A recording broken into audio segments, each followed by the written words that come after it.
저기 계시다. 감독님! 아유 우리 감독님! 아유 우리 감독님 왜 저기서 지금 레드카펫을 밟고 계시네. H만 기도할 거예요 뉴캐슬 팬들은. 제발 H, 제발 H.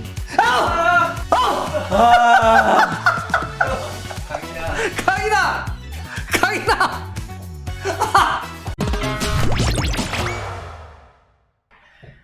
저희가 이제 유럽 챔피언스 리그 32강 조추첨이 끝났습니다. 조별리그가. 이강인 선수 말이죠. 괜찮은 거죠? 까다로운 조에 걸리긴 했죠. 자, 8개 조가 나왔는데 이강인 선수의 파리가 일단 가장 좀 어렵죠. 그러니까 죽음의 조, 우리가 쉽게 얘기하는. 그럼 여기 이번에 그러니까 가장 죽음의 조를 뽑으라고 한다면은 F조죠. 그쵸. F조가 이강인 선수가 있는 파리, 독일의 도르트문트, 이탈리아의 AC 밀란, 잉글랜드의 뉴캐슬이 됐습니다. 그러니까 사실 4번 포트의 뉴캐슬이 지난 시즌 프리미어리그에서 4강 안에 들면서 챔스를 왔는데 왜 4번 포트냐? 최근에 대회를 나오지 않았기 때문에 뒤로 밀려 있었어요. 그래서 야 4번 포트에서 뉴캐슬 걸리면 큰일 나는데? 근데 걸렸고 야 3번 포트에서 밀란만 빠지면 돼. 그랬더니 밀란이 들어왔어요. 사실 그 2번에서 도르트문트 걸렸을 때는 그래도 2번 포트 팀 치고는 나쁘지 않다였거든요. 돌무는 왜냐면 도르트문트가 이번 시즌 초반에 경기력이 그렇게 좋지 못한 부분도 있고 이번 포트에 워낙 쟁쟁한 팀들이 많이 있다 보니까 이번에 뭐 레알도 있었고 예를 들면 그렇죠. 그리고 뭐 맨유, 아스널 뭐 많은 팀들이 있었다 보니까 그래 도르트문트면 그래도 뭐 이번 포트에선 나쁘지 않지 했는데 3번과 4번에서 지뢰를 밟았습니다. 지뢰를 밟았다. 나는 지랄을 밟았다는 줄 깜짝 놀랐네. 지뢰를 밟았다. 죄송 발음을 좀 명확하게 해주시기 바랍니다. 그래서 깜짝이야. 이 착한 부버지가 갑자기 나는 왜 갑자기 그렇게 험한 말이 나왔나 했더니 혹시 이렇게 착각을 했더니 순간적으로 도르트문트가 지금 필크루크를 데려간다. 베르더 브레멘에서. 그래서 이제 그런 화가 나신 건가 싶었는데 아니요. 그런 거 아닌가요? 자. 이강인 선수가 그런 얘기를 한 적이 있어요. 원래 그 되게 강심장이잖아요. 내가 떨린 적이 없는데 챔피언스 리그 예전에 나갔었잖아요. 발렌시아 시절에. 나 그때 첫 경기 뛸 때 막 심장이 너무 뛰었어. 그 특히 챔스 앤서 뛸 때. 그때 그랬다고 했죠. 그러니까 사실 이강인 선수도 굉장히 진짜 막 기다리고 막 갈망이 있고 한번 해보겠어. 날 증명해보고 싶은 대회인 동시에다가 파리는 사실 리그 초반 좀 어렵다고 하더라도 리그앙은 사실 기본빵으로 디폴트로 그냥 우승을 어느 정도 해나가는 팀이고 챔스에서의 성적이 얼마나 중요하냐인데 분명히 챔스가 까다로운 건 맞는 건데 자 그러면 일단 F조에 있어서의 대략 어떨 것 같아요? 그러니까 이 상위 1, 2위가 16강을 가잖아요. 어떨 것 같아요 진짜? 이건 진짜 어느 팀이 1, 2위를 해도 이상하지 않은? 그러니까 솔직히 말하면은 그냥 액면가 전력으로는 그래도 파리가 1위를 해야 되긴 하거든요. 그런데 이제 문제는 파리의 지금 경기력 자체가 사실 그렇게 썩 좋지 못하잖아요. 엘리케 감독 밑에서 아직까지도 제대로 된 플레이 같은 것들이 패스 플레이 같은 것들이 너무 잘 안 이루어지고 있잖아요. 특히 이제 박스 안으로의 침투 같은 것들을 너무 이제 음바페와 덴벨레 두 명한테 의존하는 모습을 보여주고 있거든요. 패스만 엄청 하고 경기 완성도 떨어져 있고. 그 패스 많은 게 박스 바깥에서의 패스를 많이 하는 거죠. 그렇기 때문에 파리는 빨리 이제 팀을 만들어야 된다. 안 그래도 지금 선수단을 너무 많이 바꿨어요, 파리가. 완전히 뜯어 고치다시피 했잖아요. 메시 떠났고 네이마르 떠났고 지금 뭐 핵심적인 선수들이 상당부가 떠났죠. 그러면서 어린 선수들을 많이 영입을 했는데 그것까지는 좋은데 그러면 빨리 팀을 만들어야지. 지금 당장 조가 죽음의 조기 때문에 만약에 뭐 조별리그 첫 2경기에서 패하면서 시작한다? 이러면은 탈락 위기입니다, 바로. 그렇지. 아니 지금 다른 팀들 한번 찾자. 도르트문트는 어때요? 도르트문트는 현재 경기력은 지난 시즌보다는 조금 떨어져 있는 상태이긴 해요. 근데 뭐 도르트문트도 그래서 이제 필크루크를 영입을 하려고 하는 것도 있고요. 아직까지는 그러니까 벨링엄이 떠난 자리를 제대로 메우진 못하고 있어요. 그러니까 뭐 은메차던가 그리고 또 이제 자비처를 영입을 하긴 했지만은 아직까지는 그 공백을 메우고 있지 못하는 모습이긴 하거든요. 그러면 도르트문트는 그래도 어쨌든 해볼 만한 팀이네요. 상대적으로. 뭐 근데 그래서 도르트문트도 만만하게 보면 그쵸. 저는 만만하다가 아니라 그래도 도르트문트가 아주 좋아. 벨링엄이 떠난 공백이 크잖아요. 지금 벨링엄이 막 레알 가서 난리 났으니까 이제 그런 거고. 그러니까 AC 밀란과 뉴캐슬 같이 있다는 얘기는 토날리 더비네. 그렇죠. AC 밀란은 토날리가 떠난 AC 밀란은 어떻습니까? AC 밀란 그래도 초반에 경기력이라던가 이런 것들은 좋아요. 특히 풀리시기 잘해요. 플리식이 잘하죠. 플리식이 예. 첼시에 있었던 예, 연속으로 골 넣고 있어요. 풀태식이 돌아왔구나. 예. 아하. 그러면 AC 밀란도 만만치가 않다. 네, AC 밀란 같은 경우는 거기다가 이제 근데 이제 AC 밀란은 고민거리가 공격에 있긴 하거든요. 그게 지루에 대한 의존도가 너무 컸잖아요. 맞아요. 그것 때문에 AC 밀란이 지금 타레미 영입을 거의 뭐 근접까지 갔다, 심지어 포르투와는 합의를 봤다라고 나왔는데, 타레미 쪽에서 이제 그 에이전트 피를 조금 올려달라 이러면서 지금 조금 난항이라는 얘기가 있는데, 빨리 데려와야죠. 아니 뭐 지금을 주니까. 이적 시장 마감이 무슨 뭐 하루 이틀 남았는데. 그러니까요. 여하튼 빨리 땡겨야 된다. 네, 빨리 그냥 에이전트 피 줄게 이러면서 데려와야죠. 뉴캐슬은 어떻습니까? 뉴캐슬은 지금 거가 초반 성적은 좋지 못하잖아요. 이제 개막 라운드는 막 토나리가 날아다니면서 5골 예. 그랬는데 왜냐면 팀이 너무 셌어. 그러니까요. 일정이 안 좋은 거죠. 네. 사실 뉴캐슬은 근데 전 경기 내용적인 부분은 좋다라고 생각해요. 만만찮아요. 리버풀전도 사실 경기 내용은 상당히 솔직히 말하면은 리버풀을 일찌감치 킬더 게임 할 수 있었어요. 뉴캐슬이 그 경기에서. 근데 왜냐면 반다이크도 퇴장당했고. 그리고 이제 골대도 맞췄잖아요. 그렇지. 예, 그랬었기 때문에 뉴캐슬은 좀 만만하게 보기는 어렵다라고 할 수 있겠지만은 그래도 뉴캐슬 같은 경우는 챔피언스리그 경험이 좀 부족하다라는 그 게... 포인트가 하나 있죠. 예, 그렇죠. 예. 근데 어쨌든 뉴캐슬은 뭐 프리미어리그도 좋아하시니까 많이 보셨을 텐데. 자, 그러면 파리도 그런 게 필요하네. 그럼 아까 얘기했던 루이스 엔리케 감독의 전술이 빨리 예. 자리를 잡는 것도 있겠지만 전력 봉화 좀 더 해야 되고. 그러면 여기 하무스가 있긴 하지만 뭐 지금 그래서 무한히 예, 일단 바르코나 영입은 거의 확정적이라는 얘기들이 나오고 있고요. 이제 무한이도 계속 지금 협상 중이고 이제 얼마 안 남았는데. 무한이가 지금 프랑크푸르트 훈련 이탈해가지고 현재 파리에 있다라고 하거든요. 징징대고 있습니다. 다 지금 파리 보내달라고. 예. 그래서 파리에 그냥 가 있대요. 가 있다라고 하는데 아니 거기 고향이니까 파리로 막 가버리고. 근데 여하튼 파리도 가능하다면 지금 하루 이틀 남았지만 이적 시장이 선수 보강도 좀 하고 루이스 엔리케 감독이 빨리 또 팀도 좀 다시 만들고 그다음에 이강인 선수를 포함을 한 부상 선수들도 빨리 복귀를 하고. 저는 사실 파리는 선수 보강보다도 엔리케 감독의 전술이 빨리 자리 잡는 게 더 중요하다고 생각해요. 지금까지의 경기 내용을 보면은 너무 좀 별로더라. 그러니까요. 예. 어쨌든 여기 그러면 지금으로서는 정말 F조는 저희가 어디가 1, 2위 할 거라는 얘기 못 하겠다는 거죠? 네. 저도 못 하겠습니다. 네. 진짜 저는 그냥 막 지르기도 다 하는데 할 수 있을 것 같아요. 누구든지 1, 2위가 돼도 이상하지 네. 않은 조다. 그렇죠. 죽음의 조 말 그대로 그렇게 얘기할 수 있고요. 그럼 또 우리나라 선수 있는 조부터 먼저 하고 나머지 순서대로 해볼게요. 지금 보면은 다 16강 이상 간 팀 세 팀이 뉴캐슬 제외하고. 그렇죠. 예. 지난 시즌 16강 이상 간 팀이죠. 간 팀이네요. 예, 뉴캐슬은 오랜만에 나온 거니까. 예. 밀란은 4강까지 간 팀. 맞아요. 지난 시즌 막 이탈리아 팀들이 나폴리 포함을 해가지고 인테르까지 굉장히 많이 올라왔잖아요. 그때 저력을 또 보여줬으니까. 그러니까 지난 시즌 놓고 보더라도 저 F조 이강인 선수가 있는 파리 저 조는 누가 16강에 올라온다라고 얘기해도 전혀 이상하지 않다. 네. 좋습니다. 자, 우리나라 또 한 명의 선수가 있는 김민재 선수가 있는 바이에른 뮌헨은 A조입니다. A조는 바이에른 뮌헨, 맨유, 덴마크의 코펜하겐, 터키의 갈라타사라입니다. 어떻습니까, A조는? 약간 뭐 2강 이야기죠. 이 강이라고 하면 바이에른 뮌헨과 맨유, 약은 코펜하겐과 갈라타사라이. 네. 그럼 여기는 사실은 둘이는 바이에른 뮌헨과 맨유는 저는 맨유가 정말 운이 좋았다라고 생각합니다. 맨유가 운이 좋았다. 왜냐면은 초반에 지금 좀 안 좋잖아요. 맞아요. 부상자도 너무 많아요. 바람 또 다쳤고. 예, 그런 가운데 만약에 조금 힘든 조에 들어갔으면은 좀 안 좋은 출발을 알릴 뻔 했었는데 예, 그래도 지금 추스릴 수 있는 여유를 좀 얻었다라고 할 수 있는 거죠. 추스릴 여유. 예. 또 여긴 재미난 게 이걸 뭐 이런 표현 이상한데 김민재 더비? 뭐 이래야 되나? 그러니까 맨유가 강력하게 이번 여름에 김민재랑 연결됐었죠. 예. 그런데 결과적으로는 바이에른 뮌헨을 갔단 말이에요. 네. 그런 상태에서 여하튼 또 김민재 선수가 뭐라고 했었냐면 자기 언젠가 한 번은 잉글랜드 무대에 가서 뛰고 싶다. 이런 게 있었잖아요. 지금 뭐 굉장히 훌륭한 팀에 갔지만 근데 여하튼 맨유라고 하는 매우 상징적인 팀에 가서 그 팀과 싸워본다면 이제 OT도 갈 거 아니에요. 그렇죠. 재밌을 것 같아. 이 경기는 그냥 되게 재밌을 것 같아. 네. 네.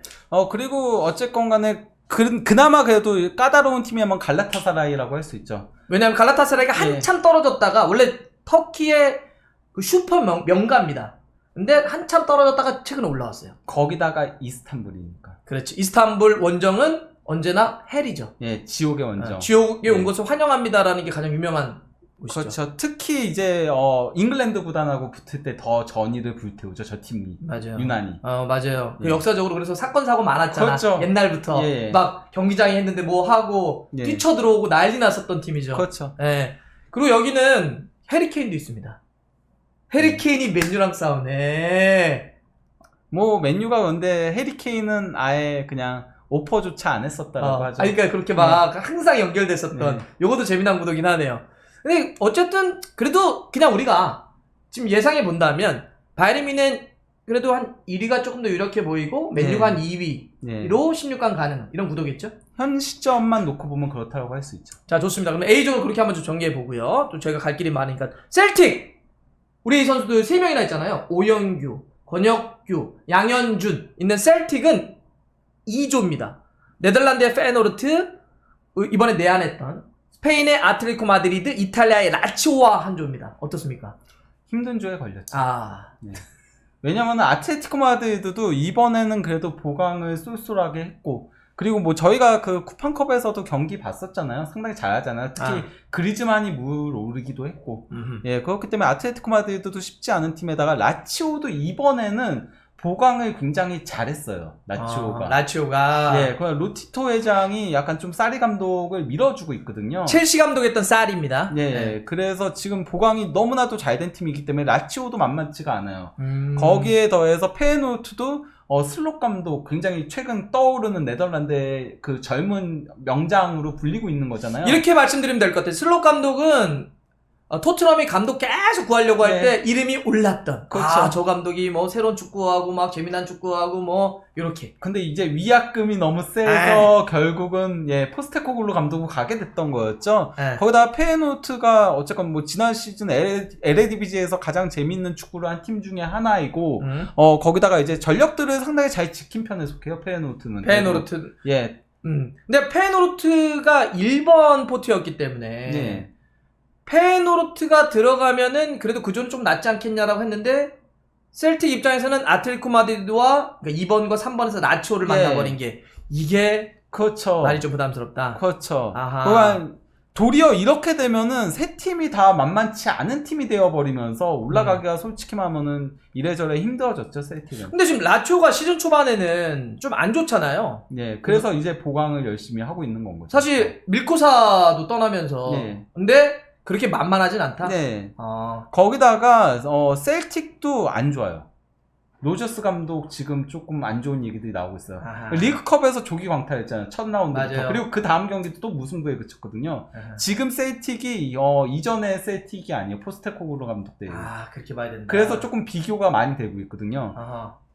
자, 그러면 여기서는 아무래도 아틀레티코 마드리드와 라치오가 조금 올라갈 수 있는. 그러면서 페노르트가 좀 복병이 될 것 같다. 이 정도의 구도. 셀틱은 페노르트는 저는 정말 만만한 팀은 아니라 봐요. 그럼 셀틱은 열심히 싸우면 되겠네요. 네, 진짜. 그렇죠. 자, 좋습니다. 그렇게 좀 정리해보고. 자, 그러면 이제는 조 순서대로 가봅시다. B조 아스날 있습니다. 예. 자, 스페인의 세비야, 아스날, 네덜란드의 아인트호번, 프랑스의 랑스 어떻습니까? 아스날. 아스날이 그래도 이 조에서는 가장 강하다라고 할 수 있죠. 여기는 뭔가 약간 굳이 따지면은 1강 3중에 가깝다라고 보여요. 아스날이 1강이고 나머지 세비야, 아인토번, 랑스가 좀 웃기는. 예. 근데 랑스가 초반에 지금 좀 안 좋긴 하거든요. 굉장히 안 좋아요. 여기가 그러니까 그 세쿠 포파나랑 그리고 또 이제 그 공격의 오펜다 떠나면서 그 공백을 조금 느끼고 있어 하는 거거든요. 당장 그래서 지난 주말에 파리 생제르맹한테도 완패를 했잖아요. 예, 근데 그 Y라고 만 19세에 상당히 재능 있는 공격수를 영입을 했어요. 근데 그 선수 아직까지는 선발로 쓰고 있지 않은데 빨리 이제 팀에 녹아들게 해야죠. 오케이. 예. 근데 여기는 여하튼 그러면 아스날은 1강이라 했고 만약에 그래도 한 자리로 16강을 간 팀을 그래도 그나마 지금으로선 여기 진짜 만약에 그냥이면 유로파 리그는 무조건 세비야지. 그렇죠. 유로파 리그면 세비야가 탑독입니다. 아스날이 아니고 유로파 리그 한정 세비야 탑독. 하지만 this is 챔피언스 리그. 예, 그래서 아니 심지어 세비야는 챔피언스 리그에서 조별 리그에서 3위로 탈락해가지고 유로파 가서 우승하는 팀이에요. 그런 역사가 굉장히 많아요. 그래도 세비야가 조금 낫다고 봐야죠. 근데 세비야 꿀조 있을 때도 3위로 내려가서 유로파 가고 막 이랬다니까요. 자, 좋습니다. 일단 아스날이 1강으로 보인다. 자, C조 갈 텐데 여기 사실 C조는 2번 포트의 최강자, 1번 포트에 있어도 최강자인 레알 마드리드가 2번 포트로 들어왔기 때문에 사실 여기가 되게 까다로울 수 있는데 진짜 까다롭게 걸린 것 같아요. 왜냐하면 김민재가 떠난 이탈리아의 나폴리, 그 다음에 저 4번 포트에서 가장 센 팀 중에 하나 아니냐라고 불렸던 독일의 우니온 베를린, 그 다음에 이제 포르투갈의 브라가가 있습니다. 네. 여기는 어떻습니까? C조. 여기도 상당히 만만치 않은 조죠. 예. 그렇지. 왜냐면 그 나폴리 같은 경우는 일단 뭐 김민재 선수가 떠난 자리가 크긴 하지만은 그거 외에는 다 전력을 지켰어요. 근데 감독이 감독이 바뀐 게 그 리디 가르시아 감독이 부임을 했거든요. 뭐 리디 가르시아도 나름 좋은 감독인데 스팔레티 감독과는 전술적인 스타일이 좀 많이 달라요. 그럼 시간이 필요하지. 그래서 조금 시간이 필요할 것 같다라는 거. 거기다가 이제 그 김민재 선수 대체자로 영입한 브라질 센터백이 그러니까 좀 뭐랄까 스타일적인 부분은 비슷하긴 한데 실수가 좀 많은 선수여서 약간 거기 센터백 쪽을 보강하지 않은 게 좀 아쉬운 부분이라고 할 수 있죠. 나폴리는 감독 바뀐 거랑 약간 센터백에 조금 그런 부분이 보인다. 네. 레알은 뭐 얘기할 게 없잖아요. 벤제마 떠나지만 벨링엄 미쳤습니다 진짜. 날뛰고 있습니다 요새. 레알뿐만 아니라 라리가 최고의 선수 아닙니다. 그 나이 때 통틀어가지고 뭐 그냥 전 세계 최고죠 지금. 이 정도기 때문에 뭐 레알은 여기서 1위 하는 건 제가 봐서 큰 문제는 없는 것 같은데, 저희 궁금한 거예요. 자, 브라가는 어렵다 볼게요. 제가 브라가까지 다 설명할 필요는 없을 것 같고, 그러면 나폴리냐 우니온 베를린이냐. 근데 많은 분들이 아무래도 이름값이 있고 이탈리아 세리아 팀이기 때문에 나폴리를 보시는데, 제 느낌엔 우니온 베를린 이렇게 만만하진 않아 보이거든요. 어떻습니까? 우니온 베를린 정말 팀을 잘 만들었다라고 할 수 있죠. 그리고 연속성도 있고, 이 팀 같은 경우는 뭐 감독이라던가 그대로 쭉 가고 있는데다가 주축 선수들을 다 지킨 가운데 도리어 챔피언스리그 경험이 있는 선수들을 영입을 했죠. 폴란트라던가 이제 고젠스라던가, 그리고 보누치 영입도 지금 거의 오피셜 단계라고 얘기가 나오고 있어요. 물론 저는 보누치는 약간 양날의 검이 될 수 있다라고 생각을 하는데, 그래도 어쨌건 간에 보강을 상당히 잘했고, 지금 첫 두 경기에서 4대1로 연달아서 두 경기 다 승리하면서 현재 1위거든요. 우니온 베를린이. 그래서 만만한 팀은 아니에요. 저는 그래도 나폴리가 조금 더 강하지 않나. 혹시 그건 저거 아닐까요? 나는 약간 챔피언스 리그에서의 그래도 경험치라는 게 지난 시즌 또 올라간 게 있고, 거기다가 우니온은 또 이제 홈구장을 못 쓰잖아요. 그러네. 올림피아 슈타디온 써야 되니까. 그렇지. 그럼 홈의 이점을 충분히 활용을 해야 되는데, 특히 챔피언스 리그는 홈앤드 어웨이이기 때문에 사실 그게 되게 중요한데, 그 포인트가 있겠네요. 이제 저희 뒤에도 얘기했지만 샤흐타르도 약간 그런 상황이니까. 그러면 C조는 그래도 레알 마드리드, 나폴리? 그 가능성이 더 높아 보이긴 하지만 우니온은 절대 만만하게 봐서는 안 된다. 그 정도로 복병 정도로 얘기할게요. 자, D조. 여기는 벤피카, 인터밀란, 오스트리아의 짤즈부르크, 스페인의 레알 소시다드. 제가 봐도 이 느낌은 어떠냐면, 만약에 만약에 한 조를 8개 중에 너 못 보게 할 거야. 그럼 너 어느 애 안 볼 거니? 그럼 저는 D조 안 볼 거예요. 근데 그 얘기는 무슨 얘기냐면, 이런 조들이 되게 빡셉니다. 그렇죠. 완전 빡게임을 할 수 있어요. 그러니까 이 네 팀이 물고 물려가지고 누가 올라갈지 모르는 조가 될 수 있어요. 그죠? 여기가 벤피카, 포르투갈 팀을 누가 쉽다고 그래요? 그렇죠. 벤피카는 특히나 최근에 계속 성적이 좋았던 팀이니까 더 만만하게 볼 수 없고요. 인테르도 어쨌건 지난 시즌 챔피언스리그 준우승 팀이니까 인테르는 그래도 이 중에선 가장 강하다라고 봐야 되죠. 그리고 또 이제 잘츠부르크도 항상 보면은 그래도 챔피언스리그에서 나름 선전을 했던 팀, 물론 뭐 아쉽게 항상 탈락을 했지만은 레알 소시에다드는 이제 오랜만에 챔피언스리그에 복귀한 팀이긴 한데, 저는 그러니까 사실 소시에다드를 굉장히 매력적인 팀이라고 생각을 하거든요. 근데 이번 시즌 초반은 조금 버벅대고 있긴 해요. 그러니까 3경기 연속 무승부로 시작을 하고 있긴 하거든요. 그래서 이 D조는 제 느낌은 진짜 은근히 되게 빡게임을 하면서 여기도 굉장히 치열할 수 있다. 그렇죠. 이런 조가 사실 되게 어려워요. 우리도 전망하기도 어렵잖아, 이런 조는. 그래서 D조. 그러니까 F조랑 D조가 어떻게 보면 가장 비등비등한 조라고 할 수 있죠. 그러니까 D조와 F조가 다 빡센데, D조는 서로 어찌 보면 굉장히 서로 막 물고 물리면서 이럴 수 있고, 그러니까 약간 하프 정도에서. 근데 F조는 진짜 위에 있는 상위권 팀들이 막 절대 권력을, 절대 막 전기력을 갖고 부닥칠 수 있다. 오케이. 자, G조 한번 가볼게요. 맨시티. 맨시티는 디펜딩 챔피언입니다, 챔스. 그 다음에 라이프치히. 그 다음에 찌베즈다. 저기는 이제 예전에 레드스타 베오그라드라 불렸던 팀이고요. 마지막이 스위스의 영보이스. 저기는 어떻습니까? 여기는 뭐, 그러니까, 2강 이야기라고 봐야죠, 여기도. 맨시티 라이프치 2강. 네. 나머지 2약. 예, 좀 차이가 좀 크긴 해요. 근데 여기는 저는 1강 맨시티 2중 라이프치 2약 지베지다 영보이스 이렇게 해도 뭐 그거보단 차이 할 거면 1최강 1강 2약으로 하죠, 차라리. 제 1최강으로 하자. 예.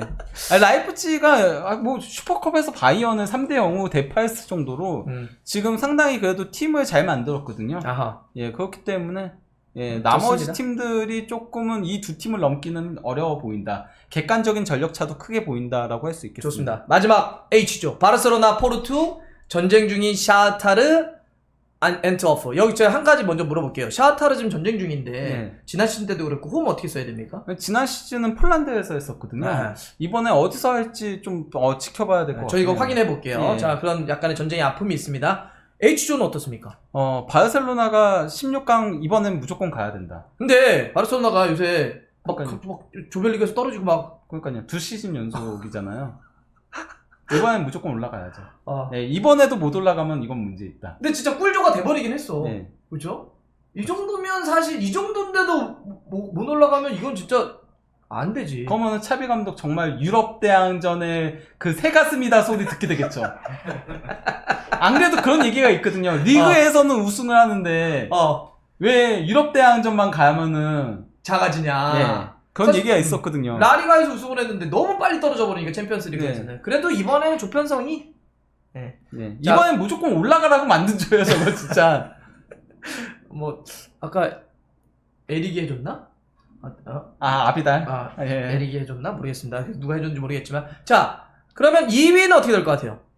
2위는 그래도 포르투가 만만한 팀은 아니긴 하죠. 물론 뭐 포르투가 지금 타레미가 떠나려고 하고 타레미가 떠난다면 그 공백은 크겠죠. 왜냐면은 그래도 포르투갈 리그 득점왕이요. 하무스가 아니고 타레미가 득점왕이었거든요. 네네네. 예, 그렇기 때문에 타레미가 떠난다면 조금 그 공백은 있긴 하겠지만은 그래도 포르투 항상 챔피언스 리그 나오면 16강 가잖아요, 저 팀.